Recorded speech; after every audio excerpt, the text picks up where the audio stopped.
Welcome to Meghan Markle's debacles, where the royal circus never leaves town and the Sussex sideshow always steals the spotlight. If there's drama, I'm on it.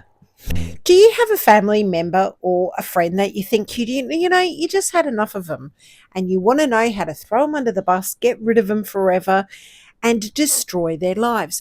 Well, I'm tipping there's a couple, Harry and Meghan, that could give you some really good life lessons. I mean, once upon a time, there was a royal family and two of its members decided to ghost it like a bad Tinder date. Yes, Harry and Meghan Markle packed their bags. I reckon they got thrown out, to be honest. The Queen grabbed him by the ear and threw him on a plane and said, "Get the hell out of my kingdom."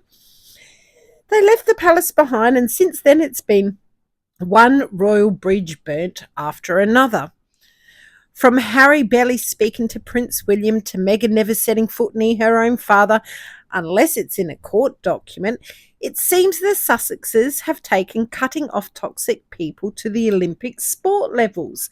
Now, I could give you a big hot tip that if you want to wreck your relationship with a family member or a friend, they are the ones that you should call upon because they are possibly putting pen to paper how to ruin a family being the next best seller. I mean, Meghan probably ends her emails to her children each night as, "Dear Lily and dear Archie, if you ever want to throw the family under the bus, Mama's got some secrets for you."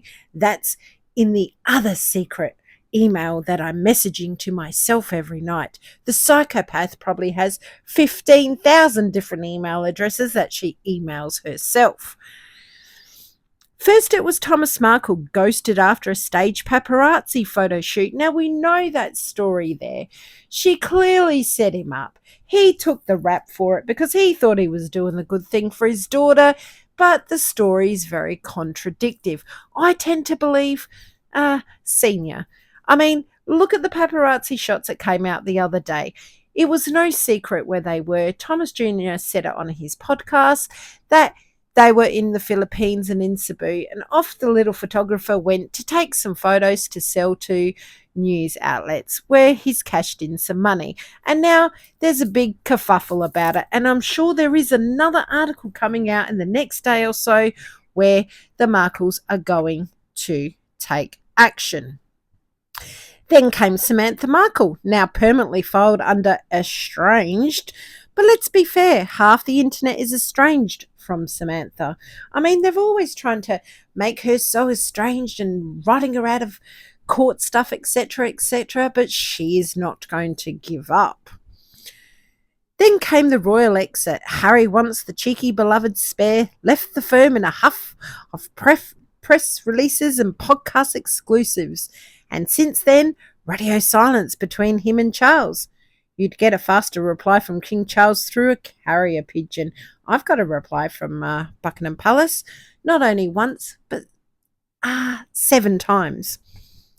I wonder if Harry's ever had a reply. From Montecito, Meghan and Harry have built a fortress of privacy unless Netflix is filming. They claim to want peace, but somehow the headlines keep coming and the family invites keep disappearing. Who needs aunts, uncles, or grandparents when you've got Spotify? Oh, wait, scratch that. You can scratch Netflix soon too. Apparently, that's going to the wayside as well. And what about As Ever? I mean, who launches all these so-called products, says she sold out in 30 seconds or 5 minutes or 45 minutes or whatever minutes she decides to say on whatever podcast, because we change our tune as we go along. We can't stick to one story now. No siree. That's not good to do. Who doesn't have a factory full of stuff to restock the shelves? A nutter like Meghan Markle. Whether it's Oprah therapy or an internet blog that's longer than the Constitution, Harry and Meghan have turned their personal riffs into public narratives. And somewhere in the distance, a royal corgi weeps. I wonder if their poor little doggies weep and wish they had different owners. I mean, seriously, if loyalty is royalty, then this pair has abdicated the throne. I mean, seriously, Why do they not get stuffed and get the hell out of everybody's face every single day? There's something about them. And now we have the Beckham saga. You know, the secret dinner they held, but of course it's out there. It's such a secret that it's so out there in every paper clipping that you see. They're out there because, of course, she has to publicly announce it, because then that gets back to the Beckhams and they start their little tit for tat bullshit. I mean, if you want to ruin your family, these two know how to do it. They know how to pull the punches when it comes to ruining friendships and family. But, you know, what can I say? They're really, really good at it, aren't they? I mean, how exactly do they think by inviting one of the Beckhams over is going to really bother Victoria and David? Or is it a hit to the royal family? Oh, look, we've got the Beckhams here too. It's not just you that associates with the Beckhams. What an absolute freaking nut jobs. Oh, yes, it was. They didn't, in the article, it says they didn't actually personally invite him. There was other celebrities there for dinner. What, so you had to put it all out there to the media? I mean, really? Why? Why does everyone have to know who you've got around for your bullshit cooking that she probably didn't even do, or her stupid boards full of fruit and everything else? What does everyone need to know? Because is she special? Is Meghan Markle special? She has to let the world know that the Beckhams came for dinner? Well, shall we all just post who we have for dinner every single day? Or every weekend when we might have a dinner party or two? I mean, I have dinner parties at least once a month with friends. Do you see me posting it all over the shop? Oh, look who I've had for dinner. And I could probably put a few people there that are well known. Maybe once a year they come round for a dinner party. But no, we don't put it out there because it's really not that important. But like I said, if you want to wreck your family, you want to throw your family under the bus, these two have got some lessons for you because they're really good at it. The best thing King Charles ever did was stop taking this little pompous little punce's calls and kind of deleted him out of his life.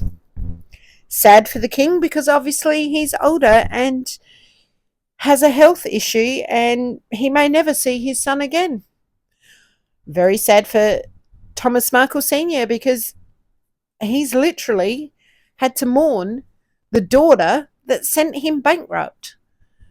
He lent her a heap of money to pay for all her debts. So tell me how she had $5 million when she entered the royal family. That was absolutely fabricated bullshit because her father paid all her debts and she was meant to pay him back. It was a loan. It wasn't daddy just paying them off. There you go, sunshine. It was a loan to pay her debts. So what you read and what they say that she had $5 million in her account is a whole lot of hogwash. Pretty much like a lot of what Meghan and Harry say is hogwash. So it doesn't matter if they come out with the truth about the children or whatever. The palace will only have to put out a statement and it is not going to bring down the royal family. Nothing Meghan and Harry do or have done that they may or may not get convicted for will bring down the royal family. So I know there's lots of conspiracies out there. Who doesn't like to stretch the story a little further? She ain't never going to bring down the royal family.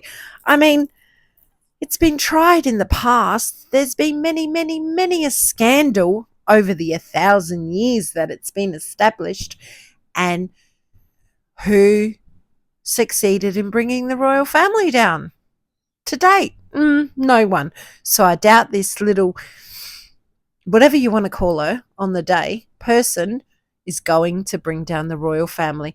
And I doubt she's connected to no CIA, and I doubt the Markle family are all into conspiracy to bring down the royal family, because that is actually pretty much like a Simpsons saga. I mean, is that going to be the next episode of The Simpsons? It's kind of getting very interesting, isn't it? Anyhow, let me know your thoughts and comments down below. Will Meghan pen a book, How to Destroy Families? Or is she keeping notes for her children for the future? The plot thickens. Keep smiling. Have a good day. Bye for now.